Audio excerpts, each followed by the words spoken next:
Akkor nagyon figyelj, gondold végig, hogy kinek dobod, és mit fogsz mondani. Pontos dobást, jó? 3, 2, 1, start! Pizza! Milánói, túró. 2014 óta vagyunk Magyarországon a Kreatív Partnerség programmal. Ennek az az alapja, hogy egy művészt viszünk iskolai oktatásban, és a művész segítségével, a pedagógussal karöltve egy olyan programot valósítunk meg, ahol a gyerekeknek a képességeit fejlesztjük. Most a tanulás az egy eléggé komplex és bonyolult folyamat, és nagyon nehéz a gyerekeknek az óvodából az iskolába való átmenetet meglépniük, és ez egy eléggé nagy lépés nekik, és ez a program, ez a Tanulásművészete program, amit most 2021. szeptemberétől indítottunk el itt Újpesten és Pécsett, egyet pedig Soroksáron, tehát összesen 5 osztályban vagyunk jelen. Ez egy olyan program, ami kifejezetten azokra a képességekre fókuszál, ami a gyerekeket elősegíti abban, hogy a tanulás hogyanjáról szerezzenek kézzelfogható tudást. Itt kifejezetten az agyi végrehajtó funkciókra fókuszálunk. Hogy mi is ez az agyi végrehajtó funkció? Ez 3 kategóriára lehet lebontani, ez a munkamemória, a koncentráló képesség és a gondolkodásbeli rugalmasság. Ezt úgy kell elképzelni a gyakorlatban, hogyha egy tanuló kap egy feladatot, akkor ő azt az elejétől végéig oldja meg, vigye végig az egész megoldását, hogyha felmerülnek közbe problémák, akkor azt rugalmasan tudja kezelni, és túllépjen ezeken a problémákon és megoldja őket, és eközben a koncentrációja ne kalandozzon el, és a megszerzett információkat pedig úgy tudja feldolgozni, hogy később a probléma megoldás során ezt felhasználja. Tehát ez egy eléggé komplex folyamat, ezt csináljuk nap mint nap a tanulás során, viszont hogyha kifejezetten ezeket a funkciókat fejlesztjük, akkor a gyerekeknek nagyon nagy segítséget nyújt ez majd az írás-olvasás megtanulásában, a számolásban, ahhoz, hogy a tanár, amikor beszél, akkor koncentrálva tudjon rá figyelni, és igazából ez az egyetlen olyan program az egész világon, ami kifejezetten ezeknek a funkciók fejlesztésével foglalkozik.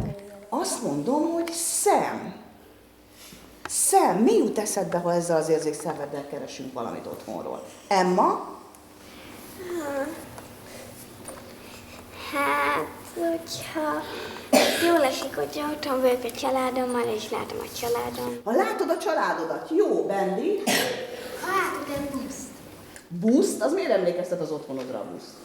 Nem azért. Semmi baj. Dávid? Hogyha elmegyünk ilyen túrára. Ha túrázol az anyákkal, és mondjuk a túraútvonalat látod. Jó, Kori? Az autónkat. Az autód, Vili? Hogyha telefonozok és Roblox-ozok. Neked a telefonos játék. Angliából indult, ott volt egy pilot, 1 éven keresztül nézték ezt a programot, hogy működik, majd Norvégiában is tesztelték 1 évig, és most Norvégiában és Magyarországon fut párhuzamosan ez a program, hogy megnézzük, hogy a 2 különböző, nagyon eltérő oktatási rendszerbe a gyerekek agyi végrehajtó funkciója milyen mértékben fog fejlődni. És ez egy ilyen akciókutatás keretein belül mozog, ez egy 2 éves program, heti 3-szor 90 percet jövünk a gyerekekhez foglalkozni, ebből 2-szer a művész jön, és 1-szer a tanár tartja ezt a foglalkozást, és ez a program ez teljes mértékben meg van írva, tehát A-tól Z-ig megvan a kifejlesztett programsor, ezt pszichológusok, pedagógusok és kreatív szakemberek fejlesztették, és ezzel dolgozunk. Igazából nagyon sok témát érintjük a barátság, a család, az én és a közösségnek a viszonyát, hangdetektívekké válunk, a pizzával számolunk, nyomozunk egy iskolai dolgozó gyerekkoráról, tehát hogy egy nagyon sokszínű és sokrétű programot valósítunk meg a gyerekekkel, és ez nekik is nagy segítség, hogy nem a klasszikus frontális oktatás kapcsán beszélgettünk olyan dolgokról, amikről amúgy nem biztos, hogy előtérbe kerülne az iskolában ezek a témák. Amit az osztályteremben láttunk, ott azt lehet megfigyelni, hogy a mi programunk arra épül, hogy a gyerek egyszerre legyen fizikailag, szociálisan, intellektuálisan és szellemileg lefoglalva. És ennek a 4 kritériumnak sikerülnie kell, mert különben a gyerek figyelme elkalandozik, elkezd máshova nézni, nincsen az energia levezetve, tehát hogy erre a 4 dologra figyelnünk kell, és a feladatokat is így állítjuk össze. Nagyon figyelj, 2 dolog van. Az étel nevére kell figyelni, hogy kinek dobod, és hogy pontosan dobjad. Az nagyon fontos, mert úgy fogjuk tudni lecsökkenteni a kört, jó? Na, Készülj, gondold ki előre.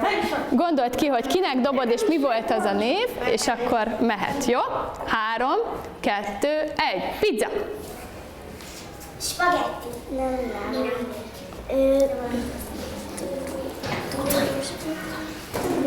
Te megnézd. Sushi. Amit itt láttunk, vegyük például a hogy ott ugye a gyerekek folyamatosan koncentráltak, hogy ki milyen nevet mond, ki milyen ételt fog mondani. Volt egy személyes része is, hogy mi a kedvenc étele, ezáltal egy új információ is kiderült egymás számára és számunkra is a gyerekekről.